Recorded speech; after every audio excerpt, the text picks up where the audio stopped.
정부가 내년 주 52시간제 확대 적용을 앞두고 보완책을 내놨습니다.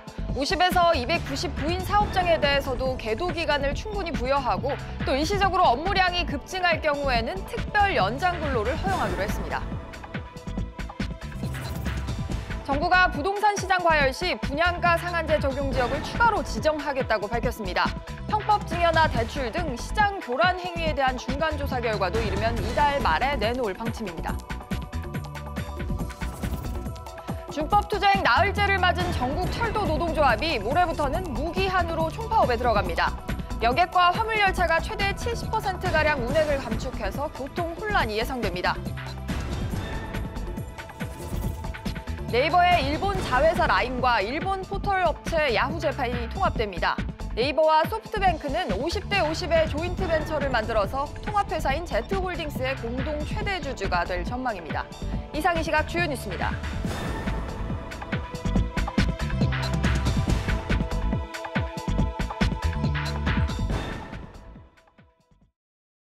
월요일 백브리핑 시시각각 시작합니다. 첫 소식입니다. 내년부터는 50인 이상 299인 이하의 중소기업에도 주 52시간제가 확대 시행되는데요. 그런데 국회 보완 입법도 지연되면서 정부가 대책 방향을 내놨습니다. 취재기자 연결해서 바로 들어보죠. 권세욱 기자. 네, 권세욱입니다. 네, 정부가 내놓은 보완책 어떤 내용 담겼습니까? 이재갑 고용노동부 장관은 정부 세종청사에서 주 52시간제 입법 관련 브리핑을 열었는데요. 전체 50인 이상 299인 이하 기업에 충분한 계도 기간을 부여하기로 했습니다. 법을 어겨도 일정 기간 동안 처벌을 하지 않겠다는 겁니다. 대선 계획 제출을 비롯해 적극적 노력을 하는 기업에 대해서는 우대를 할 계획입니다. 특별 연장 근로를 허용하는 사유도 최대한 늘릴 방침입니다. 현재는 재난과 이에 준하는 사고 발생 시에만 허용하고 있는데요. 일시적인 업무량 급증과 같은 경영상 사유에 대해서도 활용할 수 있도록 하겠다는 겁니다. 권 기자, 그럼 이런 보완책이 완전히 확정이 된 건가요? 정부는 일단 국회의 입법 논의 상황을 조금 더 지켜볼 예정입니다. 논의에 진전이 없으면 내년 1월 중에는 개선된 제도를 시행할 수 있도록 준비할 계획입니다. 하지만 정부도 이러한 행정조치로는 근본적인 문제 해결에 한계가 있다고 판단하고 있습니다. 이재갑 고용부 장관은 주 52시간제의 안착과 중소기업 현장의 어려움을 감안해 반드시 이번 정기국회에서 관련 법안을 통과시켜주기를 부탁드린다며 국회에 촉구했습니다. SBS CNBC 권세욱입니다. 투기로 인해서 부동산 시장이 현재 과열됐다면서 정부가 부동산 시장 점검 회의를 가졌습니다. 어떤 논의들이 오갔는지 취재기자 연결해서 알아보죠. 신윤철 기자. 네, 정부가 부동산 시장 점검 회의를 오전에 열었습니다. 추가 대책 가능성을 시사를 했다고요. 네, 기획재정부는 조금 전 부동산 점검 회의를 열었는데요. 최근 부동산 시장 과열이 비생산적인 부문으로 자원을 집중시켜 경제 전반의 활력을 저해한다며 이에 대응하기 위해서 열렸습니다. 오늘 나온 정부 입장은 앞으로 부동산 시장 안정을 위해 그동안 비정기적으로 운영한 부동산 시장 점검 회의를 정례화하고 유관 기관 등 참석 범위를 확대하겠다고 밝혔습니다. 또 지난달부터 본격적으로 시행 중인 관계부처 합동 현장 조사를 올해 연말까지 계속 진행해 시장 교란 행위 점검을 이어가겠다고 덧붙였습니다.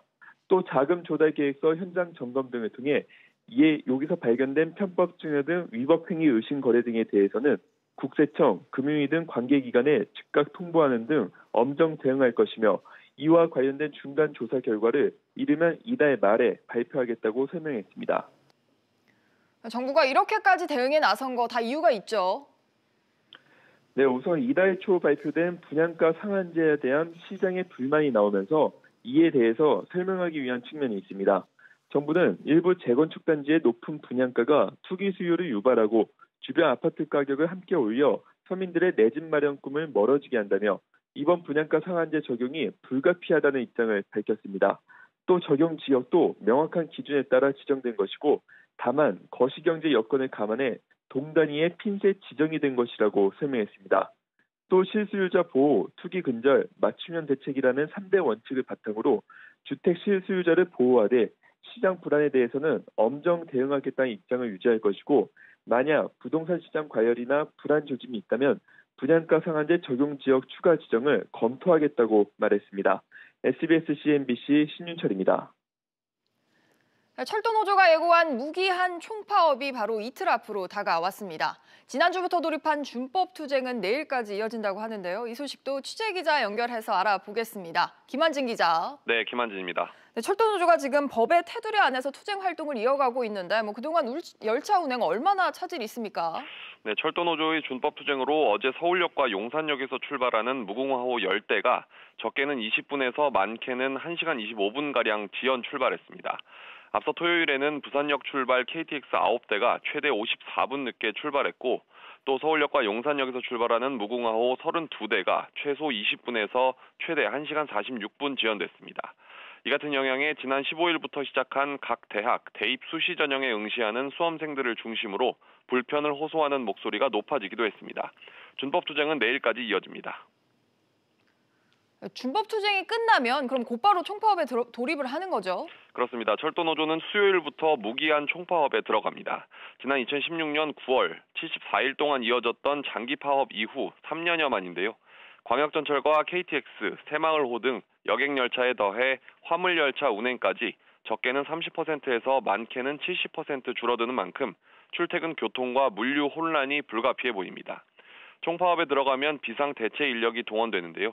국토교통부는 코레일 직원과 군 인력 등 대체 인력을 출퇴근 광역전철과 KTX에 집중 투입해 열차 운행 횟수를 최대한 확보할 계획입니다. 광역전철 운행률은 평소의 82%로 맞추되 출근 시간은 93%, 퇴근 시간은 84%로 운행합니다. 또한 KTX는 평소의 69% 수준으로, 일반 열차는 60%, 그리고 화물열차는 31%로 운행합니다. 또한 철도노조와 함께 코레일 관광개발과 코레일 네트워크스 등 코레일 자회사 노조도 파업에 들어가면서 열차 안내와 발권 업무도 차질을 빚을 것으로 보입니다. SBS CNBC 김한진입니다. 다음은 일본의 수출 규제와 관련한 소식입니다. 일본 정부가 한국에 대한 세계 핵심 소재 수출 규제를 발표한 이후 처음으로 이번에는 액체 불화수소에 대한 수출도 승인을 했습니다. 이 소식도 취재기자와 자세히 짚어보겠습니다. 네, 장가희 기자. 일본 정부가 이 고순도 액체 불화수소 이 품목에 대한 한국 수출의 요청을 이제 드디어 허가를 했습니다. 맞습니다. 반도체 업계에 따르면 일본 경제산업성은 지난 15일 자국 화학업체 스텔라 케미파가 제출한 고순도 액체 불화수소의 한국 수출 요청을 허가했습니다. 네. 삼성전자와 SK하이닉스가 7월에 주문한 건인데요. 이 화학 물질은 반도체 제조 때 반드시 필요한 핵심 소재라고 합니다. 일본 정부는 서류 미비를 이유로 접수를 미루다가 8월 중순에야 접수를 했고 수출 심사 기간인 90일 만료를 앞두고 허가했습니다. 구체적인 물량은 공개되지 않았습니다. 이런 소식까지 나오긴 했지만 그렇다고 해도 우리나라에 대한 수출 규제를 완전히 풀었다 이렇게 보기는 어렵고 오히려 약간 여론전을 펼치고 있다 이런 분석이 나옵니다. 맞습니다. 이번 허가는 수출 신청에 대한 심사 과정이 원칙적으로 90일로 규정돼 있다는 점을 고려한 것이다 이런 해석이 나오고 있습니다. 특별한 이유 없이 허가를 무작정 미룰 경우에 부당한 수출 통제로 받아들여질 수가 있기 때문에 한국 측의 제소에 따라 진행 중인 세계 무역기구 WTO 분쟁 과정에서 불리해질 수 있다 이렇게 판단한 것으로 보입니다. 네. 고순도 불화수소 전문 생산업체인 스텔라 케미파의 3분기 영업이익이 지난해 같은 기간보다 10분의 1 수준으로 급락하는 등 일본 업체의 피해가 본격화된 것도 이번 결정의 한 원인으로 꼽힙니다. 네, 그런데 배경이 어찌됐든 우리 기업들의 상황을 살펴보면 우리 기업으로서는 한시름 놓을 수 있던 거 맞죠? 네, 이번에 반도체 생산의 핵심 소재인 액체 불화수소까지 반입이 될 경우에 국내 반도체 업체들은 한숨 돌릴 수 있을 것으로 보입니다. 하지만 아직까지 불확실성이 모두 해소됐다고 보기는 어려운데요. 수출 승인이 일본 정부의 근본적인 입장 변화를 뜻하는 것은 아닌데다 일본이 화이트리스트에서 한국을 제외했기 때문에 언제든지 특정 물질의 한국 수출을 막을 수 있다 이런 분석이 나오고 있습니다. 네, 장 기자 잘 들었습니다. 이런 가운데 세계무역기구 WTO의 2차 양자 협의를 하루 앞두고 우리 정부 대표단이 오늘 출국했습니다. 정부는 일본의 태도 변화 없이는 재판 절차에 들어가겠지만 전향적 태도를 보여준다면 추가 협의를 검토할 가능성도 내비쳤습니다. 이 소식도 취재기자 연결합니다. 오정인 기자. 네, 오정인입니다. 네, 정부 대표단이 오늘 오전에 출국길에 올랐죠. 네, 현지 시간으로 내일 스위스 제네바에서 WTO 2차 양자 협의가 열립니다. 2차 협의에 참석하는 우리 측 대표단이 오늘 오전 출국했습니다. 일본으로서는 여전히 기존 입장만 되풀이를 하고 있습니다. 이번 협의에서 우리 측은 어떤 입장을 전할 것으로 보입니까? 네, 우리 대표단은 지난 1차 협의에서 나눈 내용을 바탕으로 좀 더 심도 있는 논의를 해보겠다는 입장인데요. 대표단 발언 직접 들어보겠습니다. 일본 측이 소극적이고 협의에 적극적으로 임하지 않는다면 저희로서는 다음 단계인 패널 설치 절차를 적극적으로 검토하고 추진해 나가야 될 것으로 생각됩니다. SBS CNBC 오정인입니다. 올해 일본에 대한 무역 수지 적자가 16년 만에 최저치를 기록할 것으로 보입니다. 산업통상자원부와 한국무역협회 등에 따르면 올해 초부터 지난달 말까지 일본에 대한 무역 수지 적자는 163억 6,600만 달러로 지난해 같은 기간보다 20.6% 줄었습니다. 이는 지난 2003년 이후 가장 적은 적자를 낸 것으로 반도체 기업의 장비 수입 감축과 또 일제 불매 운동으로 소비재 수입이 줄었기 때문으로 분석됐습니다. 우리나라의 실질 기준금리가 경제협력개발기구 OECD 회원국 가운데 상위권으로 나타났습니다. OECD에 따르면 지난달 우리나라의 실질 기준금리는 연 0.65%로 같은 지표가 집계된 OECD 회원국 중 터키와 멕시코 다음으로 세 번째로 높았습니다. 한국은행이 경기 부양을 위해 지난달 기준금리를 1.25%로 인하했지만 근원물가 상승률이 0.6%로 낮아서 실질 기준금리는 상대적으로 높게 나타났습니다. 다음 소식입니다. 한국과 일본의 인터넷 대표 기업인 네이버의 일본 자회사 라인, 그리고 일본 포털업체인 야후 재팬이 통합을 하기로 했습니다. 이 소식도 취재기자 연결해서 알아보겠습니다. 최나리 기자. 네, 최나리입니다. 네이버 라인, 야후 재팬 이 두 회사가 경영 통합을 공식화했다고요? 네, 네이버의 일본 자회사인 라인과 일본 포털업체 야후 재팬이 경영 통합을 공식적으로 발표했습니다. 본 계약은 연내에 이루어집니다. 현재 네이버는 라인 주식의 70% 이상을 가지고 있고 소프트뱅크는 지홀딩스의 주식 40%를 가지고 있는 대주주입니다. 통합이 이뤄지면 라인은 네이버와 소프트뱅크가 50대 50 지분을 가진 합작회사가 되고 이 합작회사는 지홀딩스를 지배하게 됩니다. 네, 최 기자, 이번 통합이 업계에는 어떤 영향을 줄까요? 이용자 8,200만 명을 보유한 일본 국민 메신저 라인과 이용자 5천만 명인 일본 2위 검색 엔진 야후 재팬이 통합되면 일본 매출 1위 인터넷 기업이 탄생합니다. 또 검색 서비스에서 온라인 메신저, 인터넷 통신, 금융에 이르기까지 폭넓은 사업으로의 확대가 가능합니다. 디지털 플랫폼으로서 미국과 중국 등의 초대형 플랫폼에 대항할 수 있는 글로벌 경쟁력도 갖출 것으로 보입니다. 최근 한일 관계가 악화된 가운데 네이버와 소프트뱅크라는 한일 양국 대표 정보기술 기업의 결합이라는 점에서도 주목됩니다. SBS CNBC 최나리입니다. 다음은 우리 기업 투자 소식입니다. LG유플러스가 통신방송 콘텐츠 육성에 앞으로 5년간 2조 6천억 원을 투자하겠다고 밝혔습니다. 자세한 내용은 취재기자 연결해서 들어보죠. 서주영 기자. 네, 서주영입니다. 네, LG유플러스가 중장기의 투자 계획을 발표했다고요? 네, 그렇습니다. 하연의 LG유플러스 부회장은 오늘 주요 경영진과의 정기회의에서 콘텐츠 제작과 차세대 유무선 기술 개발에 5년간 2조 6천억 원을 투자하겠다고 밝혔습니다. 증강현실 AR, 가상현실 VR 등 5G 혁신형 콘텐츠 발굴과 통신방송 융복합 미디어 플랫폼 개발 등에 초점을 맞춰 투자할 계획입니다. CJL로 인수를 통한 미디어 시장 발전에도 투자할 예정입니다. 네, 그런데 이번 투자 계획을 살펴보면 기존보다 좀 확대된 것 같은데요? 네, 그렇습니다. 이번 투자 규모는 최근 5년간 LG유플러스의 연평균 투자액보다 2배가량 큰 규모입니다. LG유플러스는 CJ헬로 인수 후 IPTV에 비해 떨어지는 케이블 플랫폼 경쟁력을 내년에 좀 더 올릴 계획입니다. 내년부터 5G 가입자가 1,000만 명에 달하면서 관련 시장이 본격 확대될 것으로 내다보고 AR, VR 등 5G 콘텐츠 육성과 발굴에 박차를 가한다는 방침입니다. SBS CNBC 서주연입니다. 1인 가구 수가 늘어나고 또 출산율 감소가 확대되면서 교육비와 식료품 관련 지출이 10년 전보다 절반가량 줄어든 것으로 나타났습니다. 취재기자 연결해서 자세한 소식 알아보죠. 정인아 기자. 돈이 많이 드는 사교육 지출 비중이 커져도 전체 교육비가 줄어드는 건 막지 못한 것 같습니다. 네, 하나금융경영연구소가 발표한 보고서를 보면 1인 가구가 늘어나고 저출산 현상이 심해지면서 소비 방식도 바뀌는 모습이 나타났는데요. 대표적인 게 교육비였습니다.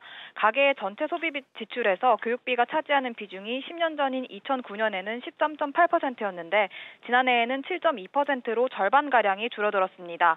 보고서는 교육비 감소를 두고 돈이 많이 드는 사교육비 비중이 늘었지만 학생 수 감소를 상쇄할 정도는 아니라고 진단했습니다.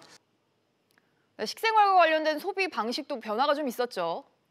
네, 식료품 지출 비중의 경우 90년대 26.6%에서 지난해에는 14%로 떨어졌는데요. 특히 20대와 30대 가구주의 식료품 지출 비중이 같은 기간 27.3%에서 10.5%로 크게 감소하는 모습을 보였습니다. 보고서는 1인 가구와 맞벌이 가구 수가 늘어남과 동시에 평균 가구원 수가 줄어들면서 식료품 지출 비중이 떨어졌다고 밝혔습니다. 한편 외식과 숙박 지출 비중은 10년 사이에 5.8%포인트 올랐습니다. 보고서는 앞으로도 혼인 연령이 늦어지거나 아예 결혼을 하지 않는 사람들의 수가 늘어날 것으로 예상된다면서 20대와 30대를 중심으로 교육비와 식료품 지출 감소가 한동안 지속될 것으로 분석했습니다. SBS CNBC 정인아입니다. 금융당국이 그동안 은행들이 많게는 수천억 원씩 금고은행 선적의 대가로 지방자치단체에 제공해왔던 출연금 출혈 경쟁을 바로잡기 위해서 처음으로 규제안을 마련한다고 합니다. 출연금을 산정할 때 멋대로 부풀리지 않고 또 이 출연금을 이사회가 좀 더 꼼꼼히 심사하라는 세부적인 원칙들이 이 규제안에 담길 전망입니다. 관련 내용 단독 취재한 박규준 기자 연결하겠습니다. 박규준 기자. 네, 박규준입니다. 당국이 과도한 출연금 문제를 구체적으로 어떤 방식으로 규제를 하겠다는 건지 이 내용 좀 설명을 해주시죠. 네, 금융당국은 금융규제 운영 규정상 이 금융규제에 해당되는 행정지도 방식으로 이 은행들의 과도한 출연금 제공 문제를 바로잡기로 확정했습니다. 네, 당국이 처음으로 출연금 관련된 규제안을 마련했다는 점에서 의미가 큽니다. 금감원은 현재 금융위원회와 사전 협의를 하면서 이 행정지도안에 들어갈 출연금 관련 세부 원칙들에 대한 마무리 작업을 진행하고 있습니다. 금감원은 조만간 의견 수렴 절차인 행정지도 예고안을 홈페이지에 공고하기로 했습니다. 이후에 이 금감원 행정지도심의위원회에서 이 행정지도안을 최종 확정하면 곧바로 은행들의 이 행정지도안이 적용됩니다. 네, 그럼 박 기자가 말한 이 출연금 규제안에는 구체적으로 어떤 내용들이 담길까요? 네, 출연금 산정 기준을 명확히 하고요. 이사회 심의를 좀 더 강화하는 내용이 담기게 됩니다. 금융당국은 일부 은행들이 금고 유치 효과를 자의적으로 부풀려서 막대한 출연금을 적어내고 은행 이사회가 이 출연금을 제대로 심의하지도 않고 의결한다고 판단하고 있습니다.